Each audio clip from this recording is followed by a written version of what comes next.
성경 말씀 에베소서 2장 19절 말씀부터 22절 말씀까지 같이 봉독하도록 하십시다. 에베소서 2장 19절 말씀부터 22절 말씀까지 같이 봉독하도록 하십시다. 그러므로 이제부터 너희가 외인도 아니요 손도 아니요 오직 성도들과 동일한 시민이요 하나님의 권속이라. 너희는 사도들과 선지자들의 터 위에 세우심을 입은 자라. 그리스도 예수께서 친히 모퉁이 돌이 되셨느니라. 그의 안에서 건물마다 서로 연결하여 주 안에서 성전이 되어가고 너희도 성령 안에서 하나님의 거하실 처소가 되기 위하여 예수 안에서 함께 지어져 가느니라. 아멘. 우리 지난 시간에 우리 이방인들이 하나님의 은혜로 하나님과의 관계, 또 이방인과 유대인들의 관계가 이제 하나가 된 관계에 대해서 말씀을 상고를 했습니다. 그래서 19절에 그러므로 이제부터 너희는 외인도 아니요 나그네도 아니요 오직 성도들과 동일한 시민이다. 그래서 우리가 천국 시민이 되었다는 사실을 상고를 했습니다. 오늘은 하나님의 권속이라 하시는 말씀에 대해서 상고를 하도록 하십시다. 이 권속이라는 그 헬라 원어의 의미는 가족이라는 뜻입니다. 그러니까 이제 전에는 우리가 하나님과 뭐가 되어 있었습니까? 원수였죠, 그죠? 원수로 있다가 이제 하나님의 은혜로 예수 그리스도를 영접하고 하나님의 자녀가 된 겁니다. 가족이 된 겁니다. 그래서 하나님의 가족이 되었다라는 그 사실을 우리에게 교훈을 하고 있습니다. 우리가 하나님의 가족이 되었다는 것이 요한복음 1장 13절에 보면 이는 혈통으로나 육정으로나 사람의 뜻으로 나지 아니하고 오직 하나님께로서 난 자들이니라. 우리가 하나님의 자녀가 되는 것이 우리의 뜻도 아니고 세상 사람들의 뜻도 아니고 오직 하나님의 뜻, 하나님께로서 난 자들이다. 하나님의 뜻으로 우리가 났다. 그래서 하나님께로 난 자들이다라고 표현을 했습니다. 그러니까 하나님께서 우리를 낳으신 겁니다. 그죠? 만드시고 낳으셨다. 그래서 우리가 하나님의 가족이라는 것은 하나님의 자녀라는 뜻을 지금 가지게 되는 겁니다.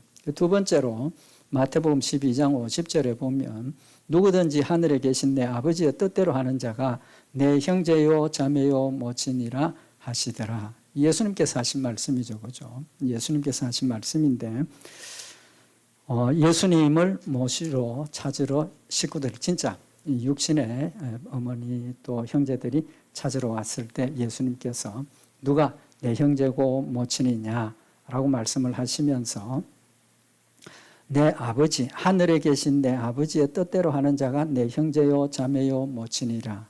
그러니까 여기 하나님의 뜻대로 하는 자는 누굽니까? 예수 그리스도를 믿는 사람, 그죠?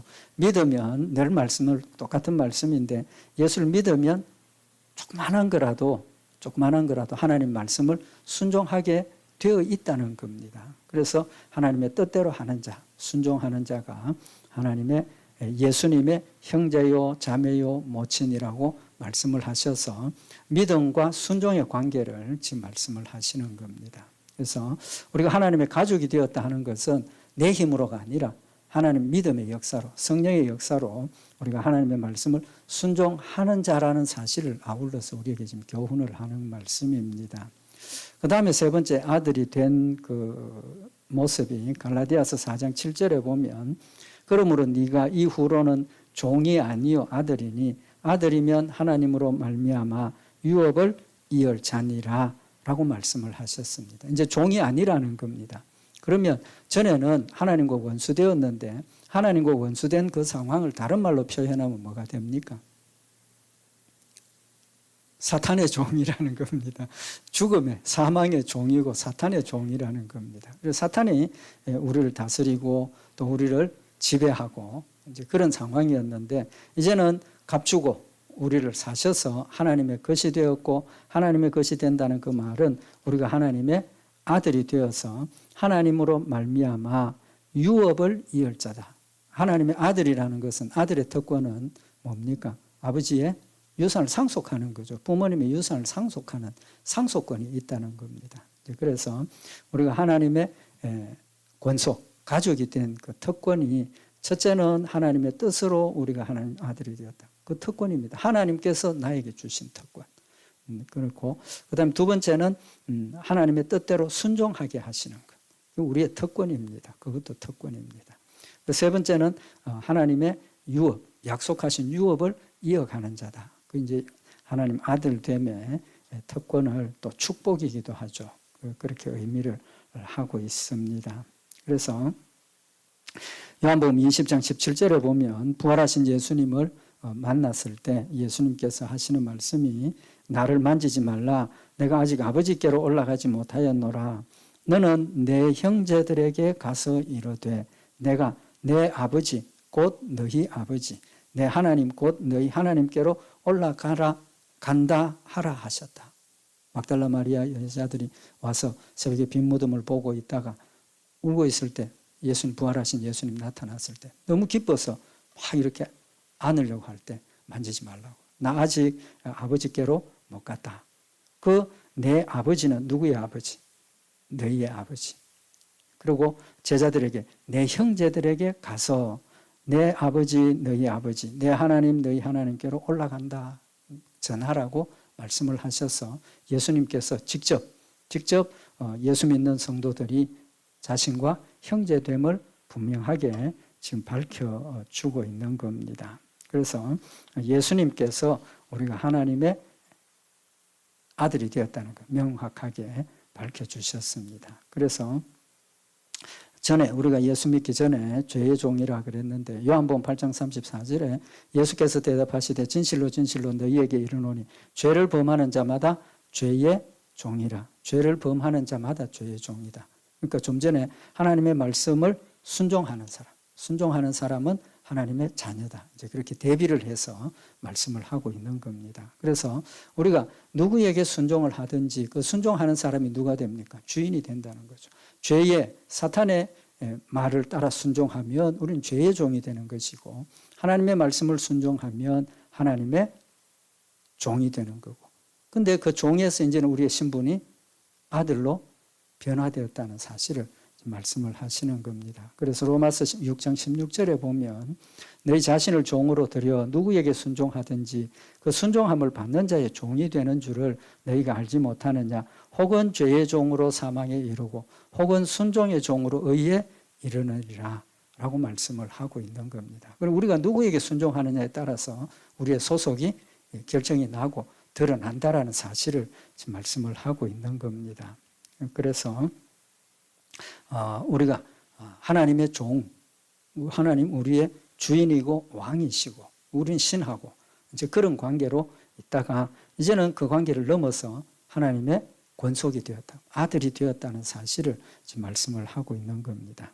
그래서 갈라디아서 4장 4절에 보면 때가 참에 하나님이 그 아들을 보내서 여자에게서 나게 하시고 율법 아래 나게 하신 것은 율법 아래 있는 자들을 속량하시고 우리로 아들의 명분을 얻게 하려 하심이라.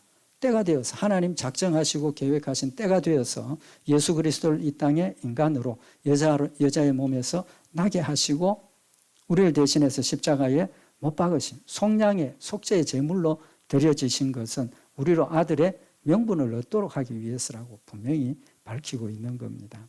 여기 아들의 명분이라고 번역을 했는데 헬라 원어의 의미는 양자가 된다 그런 뜻입니다. 양자가 된다. 예수님은 친아들이고 우리는 양자로 입적이 되는 겁니다. 이제 그런 의미를 어쨌든 뭐 아들이죠. 그런 의미를 말씀을 하시고 그래서 갈라디아 4장 6절에 보면 너희가 아들인 고로 하나님이 그 아들의 영을 우리 마음 가운데 보내사 아바 아버지라 부르게 하셨느니라. 그러므로 네가 이후로는 종이 아니요 아들이니 아들이면 하나님으로 말미암아 유업을 이을 자니라. 이제는 더 이상 종이 아니라 하나님을 아버지라고 이제 부르게 하셨다는 겁니다. 그래서 우리 모두가 하나님의 아들이 되었고 하나님의 아들이 되었으면 하나님으로 말미암아 뭐한다? 유업을 이어받는 자가 되었다라고 말씀을 하고 있는 겁니다. 그래서 유업을 이을 자라는 표현은 상속자다 그런 뜻입니다. 상속자. 이 상속 유업에 대해서 여러 번 말씀을 드렸는데 그냥 간단하게 말씀을 드리면 이 유업은 누구에게 주신 약속입니까?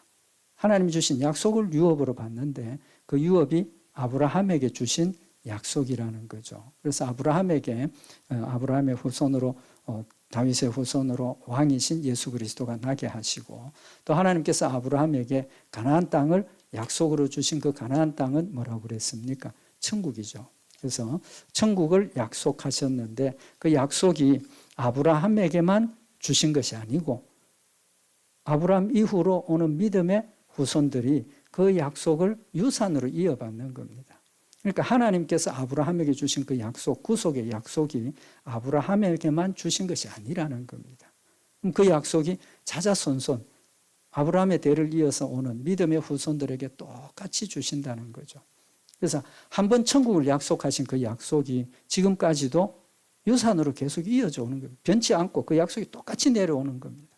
예수님 재림하시는 그날까지 믿음의 후손들에게 똑같은 축복을 유산으로 이어가게 하시는 겁니다. 그래서 우리는 천국의 시민, 똑같이 천국의 시민이라는 사실을 지금 말씀을 하고 있는 겁니다. 그래서 창세기 28장 4절에 보면 이삭이 야곱에게 전하는 말인데 창세기 28장 3절에 보면 전능하신 하나님이 네게 복을 주어 너로 생육하고 번성케 하사 너로 여러 족속을 이루게 하시고 아브라함에게 허락하신 복을 네게 주시되 우리도 우리 자녀들에게 축복하는 게 하나님이 너에게 건강의 축복, 물질의 축복 이게 아닙니다. 이게 아니고 우리도 자녀들에게 축복할 때 하나님이 아브라함에게 주신 축복을 너도 유산으로 이어받는다. 그게 정확한 겁니다. 그게 정확한 거고 우리도 조상들의 그 믿음, 아브라함의 믿음을 유산으로 물려받았다는 겁니다. 그럼 핵심 아브라함에게 주신 그 약속이 핵심이 뭡니까? 천국의 약속이거든요. 천국. 가나안 땅을 내가 너와 네 후손에게 자자손손 이 가나안 땅을 너에게 주겠다.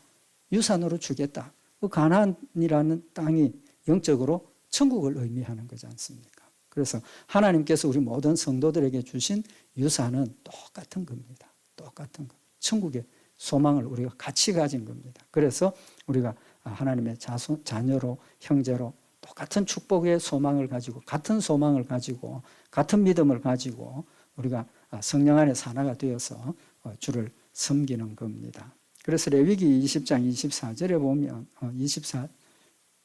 레위기 20장 24절에 보면 내가 전에 너희에게 이르기를 너희가 그의 땅을 기업으로 얻을 것이라 내가 그 땅 곧 젖과 꿀이 흐르는 땅으로 너희에게 주어 유업을 삼게 하리라 하였노라. 나는 너희를 만민 중에서 구별한 너희 하나님 여호와라. 하나님께서 이스라엘 백성들에게 내가 너희에게 전에 이르기를 가나안 땅 사람들의 땅을 기업으로 얻을 것이라고 내가 약속하셨다.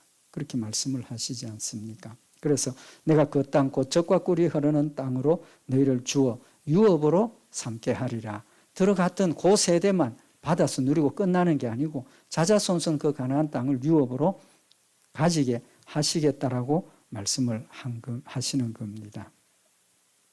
그래서 갈라디아 3장 29절에도 우리 너희가 그리스도께 속한 자면 곧 아브라함의 자손이요 약속대로 유업을 이을 자니라.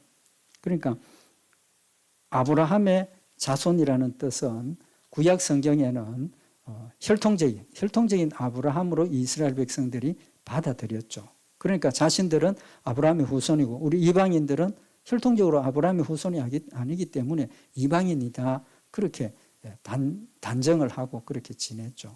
하나님께서 주신 영적인 의미는 아브라함의 후손이라는 것은 혈통적인 의미가 아니라 영적인 의미로 예수 믿는 성도들, 하나님의 택한 백성들은 누구나 다 아브라함의 후손이고 혈통적으로 아브라함의 후손이라 할지라도 택함받지 못한 사람은 아브라함의 후손이 아니라는 사실을 지금 말씀을 하고 있는 겁니다. 그래서 갈라디아 4장 30절에 그 사실을 명확하게 지금 우리에게 교훈을 하시는데 그러나 성경이 무엇을 말하느냐 계집종과 그 아들을 내어 쫓으라 계집종의 아들이 자유하는 여자의 아들로 더불어 유업을 얻지 못하리라 하였느니라. 이 사건 잘 아시죠? 이삭과 이스마엘. 이삭과 이스마엘인데 이스마엘이 먼저 태어났죠. 이제 이삭이 태어났는데 같은 아버지에서 난 아들입니다. 근데 이스마엘이 이삭을 괴롭히는 걸 보고 뭐라고 합니까? 이스마엘을 쫓아내라. 그러니까 마음에 근심이 되고 걱정이 되었죠. 근데 하나님께서 아니다. 쫓아내라. 그래서 쫓겨나는 겁니다. 그 의미를 지금 영적으로 지금 우리에게 해석을 해주시는 말씀입니다. 뭐 아브라함의 입장에서는 이삭이나 이스마엘이나 똑같은 아들인데 그래서 아브라함 자신도 이스마엘을 쫓아낼 때 편안하게 쫓아낸 거 아니지 않습니까? 마음에 걱정하고 이걸 어떻게 해야 될까 그러고 있을 때 하나님께서 아내 사라의 말을 들어라 쫓아내라라고 말씀을 하십니다. 그렇지만 그도 하나님께서 함께 하시고 큰 민족을 이루게 하셨던 역사를 우리가 볼 수가 있다는 거죠. 그 의미가 여기 분명히 갈라디아 4장 30절에 성경이 무엇을 말하느냐 계집종과 그 아들을 내어 쫓아라. 계집종의 아들이 자유하는 여자의 아들로 더불어 유업을 얻지 못하리라. 가나안 땅 유업으로 못 얻는다는 겁니다. 같은 아버지지만 가나안 땅을 유업으로 얻을 수 없다는 겁니다. 그러니까 믿음으로 구원받는 우리들만이 천국의 소유자라는 사실을 영적으로 이미 그때 다 가르쳐 주신 겁니다. 그러나 그 계시가 지금처럼 명확하게 밝히 드러나지 않았기 때문에 그들이 깨닫지 못하고 있었던 거죠. 그래서 갈라디아 4장 31절에 보면 그런즉 형제들아 우리는 계집종의 자녀가 아니요 자유하는 여자의 자녀니라. 자유하는 여자의 자녀다. 하나님께서 우리로 하나님의 아들로 삼아주셔서 자유하는 여자 그 뜻이 뭡니까? 죄에서 자유함을 얻었다는 겁니다. 죄에서 자유함을 얻었다는 겁니다. 죄에서 자유함을 얻었다는 게 뭡니까? 죄 용서함을 받았다는 거죠. 예수 그리스도를 믿음으로 율법에 죄의 삭선 사망이라고 하신 그 죄의 의무를 하나님께서 예수 그리스도를 우리를 대신해서 십자가에 못 박혀 죽게 하심으로 우리는 죄에서 자유함을 얻었다는 겁니다. 죄의 보응을 받아야 하는 그 자리에서 자유함을 얻었다라고 말씀을 하고 있는 겁니다. 그래서 그 의미를 이삭과 이스마엘을 통해서 하나님께서 보여주신 겁니다. 그러니까 우리는 자유하는 여자가 되었고 아브라함의 유산을 합법적으로 이어받는 복된 아들이 되었다는 겁니다. 그런데 우리가 중요하게 한 가지 생각을 해야 될 게 있습니다. 유산은 어떻게 받습니까? 부모가 죽어야만 유산을 받고 뭐 그 의미도 또 성경에 해석을 하고 있는데 그건 나중에 그걸 하도록 하고 골로새서 3장 24절에 보면 그 유업의 특징을 한 가지 말씀을 하시는데 이는 유업의 상을 주께 받을 줄 알미니 너희는 주 그리스도를 섬기느니라. 불의를 행하는 자는 불의의 보응을 받으리니 주는 외모로 사람을 취하심이 없느니라. 우리가 여기서 관심 있게 봐야 될 단어가 뭐냐 하면 유업의 상. 유산은 내가 노력을 하고 뭐 상 받는 겁니까? 아니지 않습니까? 보상이 아닙니다. 그냥 자동적으로 나는 가만히 있다가 아버지 잘 만나면 부자가 되는 거고 그런 유산입니다. 근데 여기 분명히 유업을 상이라고 표현을 하고 있습니다. 유산의 상. 그것은 하나님께서 우리에게 유업으로 주시는 것이 두 가지라는 의미입니다. 두 가지. 두 가지가 뭡니까? 하나는 믿음으로 하나님의 자녀가 되어서 구원을 받고 천국 가는 것. 그죠?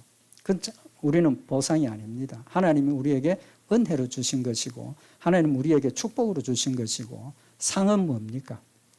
하나님의 자녀가 되어서 믿음으로 하나님 말씀을 순종하는 그 모든 것들을 하나님께서 상으로 보상으로 천국에 쌓아두신다는 겁니다. 차곡차곡 쌓아두셨다가 마지막 심판 때 하나님 앞에 섰을 때 어떻게 됩니까?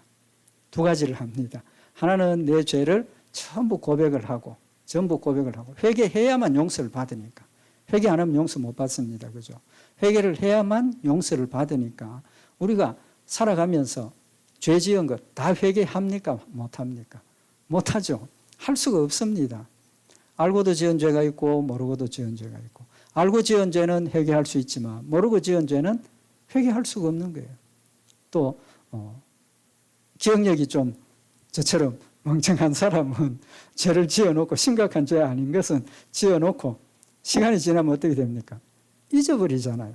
잊어버립니다. 그럼 마음 편하게 살고 있는데 그러면 회개하지 않으면 용서받지 못한다라고 하신 그 말씀에 입각해 보면 잊어버리고 회개하지 못한 것, 모르고 지은 죄 회개할 수 있습니까? 없습니까? 회개를 못하잖아요. 회개를 못하면 용서 못 받는 겁니다. 그래서 성경에 보면 마지막 심판 때 앞에 내 모든 죄를 하나님 앞에 자고한다라고 분명히 말씀을 하고 있습니다. 스스로 고백한다는 거죠. 그때는 하나님께서 내가 잊어버린 죄도 기억나게 하시고 또 감추었던 죄도 들추어내시고 모든 죄를 낱낱이 다 고백하게 하신다는 겁니다. 다 고백하게 하신다. 그리고 예수님께서 하나님, 김 목사는 내가 택한 사람, 하나님이 택한 백성입니다. 내가 김 목사 대신에 죄를 지고 십자가에 죽었습니다. 그 한마디에 우리는 아무 노력 없이 대가 없이 천국 들어가는 겁니다. 그렇게 들어가는 것인데 그 다음에 남은 게 뭡니까? 우리의 상을 심판하시는 겁니다. 우리는 상을 심판하시는 겁니다. 그래서 성경에 보면 그 상을 어떻게 심판한다 그랬습니까? 불로 심판합니다. 불로. 지옥 가는 사람 불심판이죠. 그죠? 우리도 천국 들어갈 때 불심판 받습니다. 불심판. 그 말은 불심판 받는다는 것은 하나님의 택함 받지 못한 사람들은 영원히 불구덩이 속에 구더기도 죽지 않고 타지도 않는 영원한 불길 가운데서 고통을 당하지만 하나님의 백성들은 이제 뒤에 이제 20절에 너희는 사도들과 선지자들의 터 위에 세우심을 입은 자라. 이제 집으로 우리 신앙생활을 집으로 지금 비유를 하셔서 말씀을 하시는데 역시 마찬가지로 비유를 하셨습니다. 그래서 우리가 지금 이 땅에서 믿음으로 하는 모든 일들을 우리는 지금 뭐 하고 있습니까? 천국에 내 있을 집을 지금 짓고 있는 건축자들입니다. 내 집을 건축하는 건축자들이라고. 그러면 내가 이 땅에서 믿음으로 하는 모든 것들을 하나님께서 하나도 빠지지 않고 못으로 뭐 판자로 뭐 집을 만들어 주시는 거예요. 지금 내가 보내는 재료를 가지고 하나님께서 내 집을 만드시는 겁니다. 마지막 심판 때 내가 지은 집을 불 가운데로 지나가게 하신다 하셨습니다. 불 가운데로 지나가게 하신다고. 그러면 그 집이 불 가운데로 지나갔을 때 통과되면 뭐가 남습니까? 불에 안 탄 재료는 남아있고 나무나 짚이나 불에 타는 재료로 만드는 것은 타서 없어지는 겁니다. 그러니까 집이 뭐 우리 살다가 보면 뭐 뉴스나 이런 데 보면 불에 탄 집 모양을 보지 않습니까? 불 탔지만 완전히 다 타서 무너지고 뭐 없는 그런 집도 있는 반면에 남아있는 뭐 기둥도 남아있고 뭐 벽도 좀 남아있고 그런 모습을 우리가 본다는 거죠. 바로 그 모습이 마지막 심판 때 우리가 하나님 앞에 선 우리의 유산의 모습이라는 겁니다. 그래서 그 심판은 우리를 불러 심판하는 그 심판은 구원하고는 전혀 관계가 없습니다. 구원하고는 전혀 관계가 없고 우리가 한 일에 대한 보상만 의미를 하는 겁니다. 그러니까 우리가 열심히 지금 집을 짓고 있는데 무슨 재료로 집을 지어야 됩니까? 불에 안 타는 재료. 불에 안 타는 재료. 불에 안 타는 재료는 뭡니까? 온전한 믿음으로 하나님 앞에 순종한 것은 불에 타지 않습니다. 근데 사실 우리가 신앙생활을 하면서 온전한 믿음을 아닌 모습으로 하나님의 말씀을 순종하기도 하고 또 하나님을 섬기기도 하고 우리의 삶이 그렇다는 거죠. 그래서 지난번에도 말씀 잠깐 우리가 상고를 했지만 서기관들, 바리새인들 자신들이 믿음으로 해야 할 그 일을 자신의 영광과 자신의 이름을 내고 자신을 드러내기 위해서 하나님 앞에 했을 때 뭐라고 표현을 하셨습니까? 너희는 상을 이미 이 땅에서 받았다라고 말씀을 하시는 겁니다. 우리의 행위에 대한 것은 상은 한 가지인데 이 땅에서 받는 거냐 천국 가서 받는 거냐 우리가 선택하는 거예요. 그래서 오른손이 하는 일을 왼손이 모르게 하라 하시는 그 말씀도 다 광고하고 공개하고 하면 이 땅에서 칭찬받고 존경받고 뭐 다 받아서 천국 가서 받을 게 없는 겁니다. 그래서 우리의 기도도 골방에 들어가서 하나님 앞에 하라 하시는 게 때로는 우리의 기도 생활이 기도 생활이 내 신앙 생활의 어떤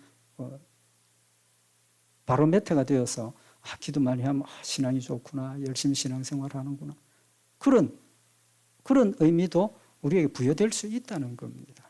그래서 그 서기관들이나 뭐 바리새인들 기도할 때 이스라엘 백성들이 하루에 3번 기도하지 않습니까? 새로 기본하는데 성경에 보면 서기관들, 제사장, 바리새인들은 기도 시간이 되면 어디로 간다 그랬습니까? 성문, 저작거리, 거기는 어떤 곳입니까? 사람들이 많이 모이는 곳. 시장은 사람들이 많이 모이는 곳이고 성문은 사람들이 왔다 갔다 하니까 거기에 사람들이 많이 모이는 곳인데 그곳에 가서 어떻게 기도합니까? 하늘을 우러러 보면서 하나님, 나는 저 세리와 같지 않게 하신 것을 너무 감사합니다. 하루에 3번씩 기도하고 뭐 일주일에 1번씩 금식하고 자신의 자랑거리를 드러내놓고 기도하는 거죠. 들으라고. 그건 하나님 앞에 하는 기도가 아니라는 겁니다. 그러나 세리는 뭐라고 그랬습니까? 감히 얼굴도 못 들고 하나님, 나는 죄인입니다. 용서해 주십시오. 하나님 앞에 진심으로 회개하는 그런 모습을 보였더라는 거죠. 그래서 우리가 천국을 믿음으로 유산을 받았습니다. 그 다음에 거기에 따른 유산에 상이 있다는 걸 하나님 우리에게 지금 말씀을 하고 계시는 겁니다. 절대로 하나님 공짜 하나님 아니십니다. 우리가 열심히 한 대로 반드시 갚아주시는 하나님이십니다. 그래서 하나님께서 율법을 주실 때 뭐라고 그랬습니까? 한쪽은 저주, 한쪽은 축복. 그래서 이스라엘 백성들이 하나님의 말씀 순종하면 축복, 내가 하나님의 말씀을 거역하면 저주. 그래서 이스라엘 백성들이 아멘 하고 받았거든요. 아멘 하고 받았다. 하나님과의 약속입니다. 하나님 우리에게 주신 이 약속은 믿음으로 순종하면 반드시 하나님께서 보상해 주시는 약속을 지금 말씀을 하고 있는 겁니다. 그래서 골로새서 3장 24절에 이는 유업의 상을 주께 받을 줄 알미니라. 우리 천국 소망하는 것, 단순히 천국만 가는 것 소망하시지 마십시오. 우리가 이 땅에서 수고한 그 모든 것들이 썩을 것으로 심었지만 썩지 않는 것으로 거두고, 우리 어리석고 연약한 것으로 심었지만 강한 것으로 열매 맺게 하신다고 하나님 우리에게 약속을 하셨습니다. 그래서 그 축복이 이 땅에서도 하나님께서 맡겨주십니다. 이 땅에서도 맡겨주시고 천국에서도 상으로 맡겨주시고, 지난 시간에 부자가 천국 가는 것이 약대가 낙타기로 바늘기로 지나가는 것보다 더 어렵다라고 말씀하신 것. 그러나 인간으로는 할 수 없으되 누구는 하나님은 하실 수 있다라고 하신 말씀을 통해서 하나님께서 우리에게 맡겨주신 이 일을 우리가 어떻게 관리하고 어떻게 사용하고 어떻게 드리느냐에 따라서 열매가 달라지고, 그 일들이 우리의 힘으로가 아니라 누구의 힘으로? 하나님의 힘으로 한다는 사실을 말씀을 하고 있는 겁니다. 그래서 로마서 8장 13절에 보면 내가 육신대로 살면 반드시 죽을 것이로되 영으로서 몸의 행실을 죽이면 살리니 무릇 하나님의 영으로 인도함을 받는 그들은 곧 하나님의 아들이라. 우리는 하나님의 아들인데 마귀의 종이 아니고 누구의 인도함을 받는다 그럽니까? 하나님의 영으로 인도함을 받는다 그랬습니다.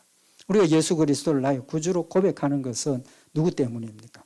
성령님 때문이 아닙니까? 성령님 때문에 우리는 예수를 나의 믿음으로, 나의 구주로 믿음을 고백할 수 있고, 그 성령님이 나와 늘 함께 하셔서 우리에게 뭘 가르쳐 주십니까? 하나님께서 주신 말씀들을 깨닫게 하시고 기억나게 하시고 순종하게 하신다. 요한복음 14장 26절에 보혜사 곧 아버지께서 내 이름으로 보내실 성령, 그가 너희에게 모든 것을 가르치시고 내가 너희에게 말한 모든 것을 생각나게 하시리라 라고 말씀을 하셔서, 성령님의 핵심적인 역사는 예수를 믿게 하시고 그 다음에 하나님 말씀을 통해서 우리가 하나님 말씀을 순종할 수 있도록 깨닫게 하시고 지적해 주시고 돌이키게 하시고, 또 순종할 수 없는 힘이 없을 때 하나님께서, 성령님께서 힘 주셔서 성령의 능력으로 우리가 신앙생활을 한다라는 사실을 우리에게 교훈을 하고 있는 겁니다. 그래서 우리는 하나님의 영으로 인도함을 받는 자라고 분명히 말씀을 하고 있는 겁니다. 그래서 하나님께서 우리를 택하심은 우리 홀로 그냥 광야에 버려두고 너희 힘으로 한번 개척해봐라, 절대로 그게 아니라는 거죠. 우리는 영으로 인도함을 받는 자가 되었고 영의 아들이 되었고 성령이 내 안에서 함께 하셔서 육신대로 살지 않도록 성령의 능력으로 육신의 행실을 죽일 수 있도록 하나님께서 도와주신다는 겁니다. 성령의 능력이 뭡니까? 물론 은사도 중요합니다. 이제 언제 기회가 되면 은사에 대해서 말씀을 상고를 할 기회가 있겠지만 뭐 방언이라든지 신유의 은사라든지 그것도 필요합니다. 그것도 필요해요. 왜? 하나님께서 그것을 통해서 우리에게 하나님 살아계심을 믿을 수 있도록 도와주시는 은혜의 방편입니다. 그래서 방언하기를 우리가 열심히 기도하고 또 신유의 은사를 위해서 우리가 열심히 기도하고 간구하고 그렇지만 그것보다 더 중요한 것은 성령의 역사로 우리가 하나님 앞에 구해야 할 게 순종하기를 구해야 하는 겁니다. 하나님의 말씀을 말씀대로 철저하게 순종할 수 있도록 힘주시라고 우리가 기도를 하고 그 순종할 수 있도록 하시기 위해서 신유의 은사도 주시고 방언의 역사도 주시고 기도의 능력도 주시는 겁니다. 그래서 그 성령의 능력의 역사가 우리가 곧 하나님의 아들이심을 우리에게 믿을 수 있도록 도와주시는 그런 역사라는 사실을 말씀을 하고 있는 겁니다. 그래서 로마서 8장 17절에 보면 자녀이면 또한 후사 곧 하나님의 후사요 그리스도와 함께한 후사니 우리가 그와 함께 영광을 받기 위하여 고난도 함께 받아야 될 것이니라. 우리가 이 땅에서 신앙생활은 반드시 고난이 따릅니다. 고난이 따르. 고난이 없는 믿음의 생활 없습니다. 그래서 그 고난 받는 것을 우리는 당연하게 생각을 하고 그 고난 받을 때 성령님 내 안에 계셔서 함께 하셔서 이기게 하시는 힘으로 우리가 승리한다는 것 다시 한번 우리가 기억을 하고 마지막으로 하나님께서 우리에게 주신 이 아들의 그 특권은 하나님 우리에게 특권 주신 것 누려야 되지 않습니까? 특권을 가지고 있는데 그 특권 누리지 않는다면 별로 의미가 없는 거죠. 하나님 우리에게 주신 하나님의 아들로 세워주시고 양자로 유업을 주신 특권이 상급은 이제 말씀드렸고 중요한 특급이 뭐냐 하면 기도입니다. 기도. 하나님께서 우리에게 기도하라고 명령하셨죠. 명령입니다. 기도는 순종이 아닙니다. 순종입니다. 기도하는 것 자체가 순종입니다. 기도하라고 명령을 하셨고 명령하시면서 뭘 주셨습니까? 우리가 하나님 말씀대로 하나님 뜻대로 구하면 구하는 대로 이루어 주신다고 약속하신 겁니다. 하나님의 뜻대로 하나님의 영광을 위해서 하나님의 일을 위해서 우리가 기도하면 무슨 기도든지 하나님의 뜻대로 하는 기도는 그대로 이루어 주신다고 약속을 하셨습니다. 왜 그렇습니까? 우리는 하나님의 아들로서 하나님의 일을 완성하고 이루어가는 도구, 하나님의 일꾼이기 때문에 하나님의 일꾼이 하나님의 뜻대로 일을 하면 하나님 뭘 원하십니까? 모든 일이 하나님 뜻대로 이루어지기를 원하시는 하나님이시지 않습니까? 하나님 뜻대로만 구하면 구하는 대로 다 이루어집니다. 어려운 일이죠.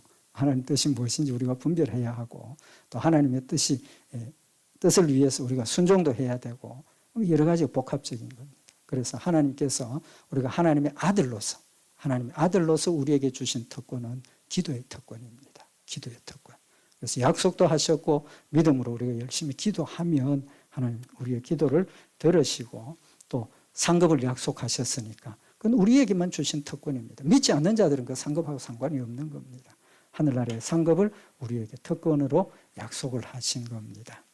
마지막으로 한 가지 더 말씀을 드리면 우리가 다 양자, 아들이 되었습니다. 그 아들이 되었다는 뜻이 뭡니까? 성도는 그리스도 안에서 모든 사람이 평등합니다. 같은 사람입니다. 남녀노소, 빈부귀천 차이 없습니다. 하나님 차이를 두지 않습니다. 우리는 모두가 하나님 앞에서 공평하게 똑같이 하나님의 아들이라는 사실을 우리에게 분명히 밝히고 있습니다. 골로새서 3장 11절에 보면 거기는 헬라인과 유대인이나 할례당이나 무할례당이나 야인이나 스구디아인이나 종이나 자유인이 분별이 있을 수 없나니 오직 그리스도는 만유시요 만유 안에 계시느니라. 그리스도 안에 있는 우리는 똑같은 형제요 자매입니다. 같은 자매입니다. 여기는 차별이 있을 수 없고 인종적인 차별, 성적인 차별, 또 권리나 재물의 빈부귀천의 차별 절대로 없습니다. 우리가 하나님 앞에서 동일한 시민이고 동등한 하나님의 아들이라는 사실을 만민평등 사상을 이미 성경은 우리에게 말씀을 하고 있는 겁니다. 초대교회 그 시대는 그때는 얼마나 계급적인 사회 아닙니까? 계급적인 사회였음에도 불구하고 종이나 주인이나 권력자나 하인이나 같이 모여서 예배를 드렸고 같이 한 형제로서의 신앙의 삶을 살았다는 걸 우리가 기록으로 알 수가 있는 거죠. 지금 시대도 마찬가지입니다. 우리 교회 안에서 하나님의 백성들, 온 세계 하나님의 성도들은 하나님 안에서 다 똑같은 하나님의 권속이고 하나님의 자녀고 우리는 형제 자매가 되었다는 사실을 다시 한번 우리가 마음에 새겨서 우리가 하나님 앞에서 늘 공평하게 또 하나님 앞에서 동등하게 우리가 자신을 세우고 하나님 말씀 가운데 우리에게 주신 은혜와 특권들을 받아 누리는 우리 복된 역사들 있기를 바랍니다. 우리 기도드리십시다. 사랑의 하나님 아버지, 우리를 하나님의 자녀가 되게 하시고 아들의 특권을 더하여 주셔서 이 땅에서 그 특권을 가지고 하나님의 일들을 열심히 감당할 수 있도록 힘주시고 또 조건 허락하심을 다시 한번 마음에 새기는 저희들 되게 하시고 하나님 주신 이 귀한 특권들을 열심히 받아 누리는 저희들 되게 하셔서 열심히 기도하게 하시고 열심히 하나님 말씀 순종하게 하시고 세상을 향하여 빛이 되고 소금이 되는 아름다운 열매들 맺게 하셔서 하나님 앞에 갔을 때 아름다운 모습으로 상급을 받아 누리며 칭찬받는 복된 역사에 있도록 주님 이끌어 인도하시고 늘 성령님 강권적으로 역사하셔서 성령의 능력의 역사들을 행하며 승리하는 저희들 되도록 주님 축복하여 주시옵소서. 우리 주 예수 그리스도의 이름으로 기도드리옵나이다. 아멘.